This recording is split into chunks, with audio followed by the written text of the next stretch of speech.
ಬರೆದಿರ್ತಕ್ಕಂಥ ಮಹಾನ್ ಮೇಧಾವಿಗಳು. ಆ ಒಂದು ಕಾರಣಕ್ಕೆ ಬಾಬಾ ಸಾಹೇಬರಿಗೆ ಈ ಸಂವಿಧಾನದ ಕರಡು ಸಮಿತಿಯ ಜವಾಬ್ದಾರಿಯನ್ನು ಕೂಡ ಮಾಡಲ್ಪಟ್ಟರು.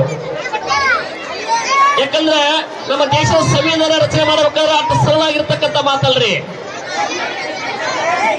ಯಾಕಂದ್ರ ಪ್ರಪಂಚದ ಎಷ್ಟು ಧರ್ಮಗಳದಾವ ಆ ಎಲ್ಲಾ ಧರ್ಮಗಳ ಆವಾಸ ಸ್ಥಾನ ಭಾರತ. ಪ್ರಪಂಚದ ಎಷ್ಟು ಜನಾಂಗಗಳದಾವ ಆ ಎಲ್ಲಾ ಜನಾಂಗಗಳ ಆವಾಸ ಸ್ಥಾನ ಭಾರತ.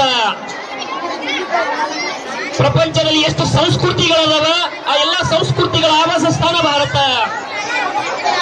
ಪ್ರಪಂಚದಲ್ಲಿ ಎಷ್ಟು ಭಾಷೆಗಳದಾವ ಆ ಎಲ್ಲಾ ಭಾಷೆಗಳ ಆವಾಸ ಸ್ಥಾನ ಭಾರತ. ಹಾಗಾಗಿ ದೇಶದ ಸಂವಿಧಾನವನ್ನ ಯಾಕಂದ್ರೆ